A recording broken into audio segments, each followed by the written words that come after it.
Hello students, welcome to my channel physics by Subhash sir.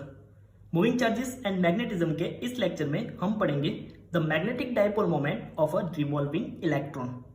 कोई electron अगर किसी nucleus के आसपास रिवॉल्व कर रहा है तो उस इलेक्ट्रॉन की वजह से इस पूरे सिस्टम का मैग्नेटिक डायपोल मोमेंट कितना होगा वो हम यहाँ पर फाइंड करेंगे।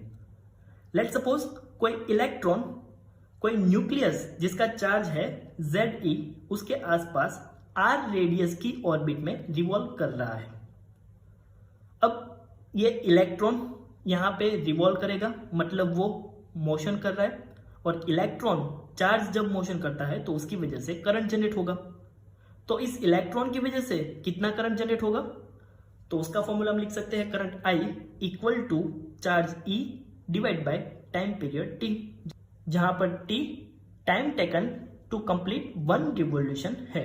इस इलेक्ट्रॉन को इस ऑर्बिट में वन रिवॉल्यूशन करने के लिए जो टाइम लगेगा वो कैपिटल T है। अब इस इलेक्ट्रॉन की स्पीड का फॉर्मूला लिखना है तो हम ऐसा लिख सकते हैं speed of electron v equal to one revolution के दौरान वो टोटल जितना डिस्टेंस कवर करेगा वो 2πr डिवाइड बाय उसके लिए उसको जो टाइम लगेगा वो कैपिटल T। कैपिटल T को सब्जेक्ट बनाए तो ये हो जाएगा T equal to 2πr upon v। T की इस वैल्यू को इक्वेशन नंबर 1 में रखेंगे तो करंट का फॉर्मूला होगा I equal to EV upon 2πr।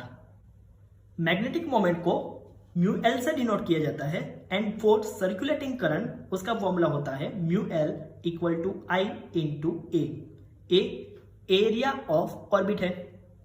तो ये जो इलेक्ट्रॉन जिस ऑर्बिट में रिवॉल्व कर रहा है उस ऑर्बिट की रेडियस r है तो उसका एरिया हो जाएगा पाई आर स्क्वायर। I की वैल्यू हमारे पास है EV अपॉन 2πr, यहां पर रखेंगे तो मैग्नेटिक मोमेंट का फॉर्मूला होगा mu l equal to EVR divide by 2। इस फॉर्मूला को मास ऑफ इलेक्ट्रॉन me से मल्टीप्लाई एंड डिवाइड करेंगे तो ये फॉर्मूला हो जाएगा mu l equal to E upon 2me into MEVR।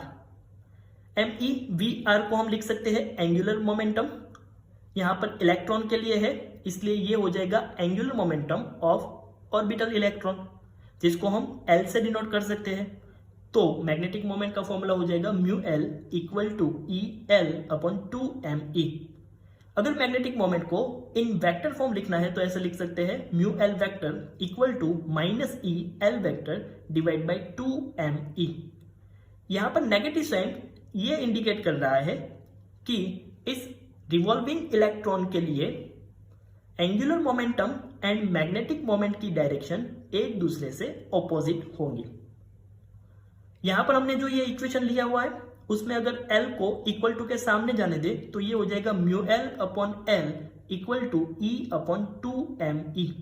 यहां पर E एंड me की वैल्यू रखे तो E charge of electron 1.6 into 10⁻⁻19, mass of electron 9.1 into 10⁻31। ये सब वैल्यू रख के इसको सॉल्व करें तो म्यू एल अपॉन एल हमें मिलेगा 8.8 इंटू 10⁻10 कूलम पर केजी। इसको जाइरोमैग्नेटिक रेशियो बोलते हैं।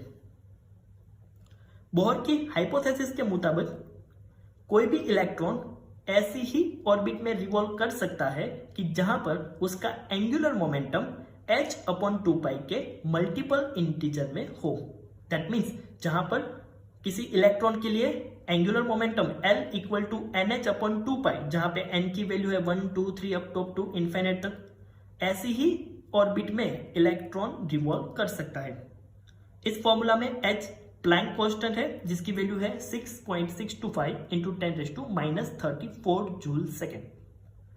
अगर हमें यहां से मिनिमम मैग्नेटिक मोमेंट का फॉर्मूला डिराइव करना है तो यहां E एंड me कांस्टेंट है। दैट मीन्स अगर L मिनिमम हो जाए तो म्यू एल की मिनिमम वैल्यू मिल सकती है। So mu L minimum equal to E upon 2me L minimum. L का फॉर्मूला है NH अपॉन 2π, लेकिन हमें चाहिए L मिनिमम। यहां पर H एंड 2π तो कांस्टेंट है, मतलब L को मिनिमम करना है तो N को मिनिमम करना पड़ेगा। N की मिनिमम वैल्यू होती है 1, सो L मिनिमम हो जाएगा 1 इंटू H अपॉन 2π। तो वो वैल्यू हम यहां पर रखेंगे तो ये होगा mu L minimum equal to E upon 2me H upon 2π, जहां पर हमने n इक्वल टू 1 लिया हुआ है। इस इक्वेशन में E, Me, H and pi की वैल्यू रख के इसको सॉल्व करेंगे तो हमें म्यू एल मिनिमम मिलेगा 9.27 into 10⁻⁻24 ampere metre square. Magnetic moment की इस मिनिमम वैल्यू को बोहर मैग्नेटॉन बोलते हैं।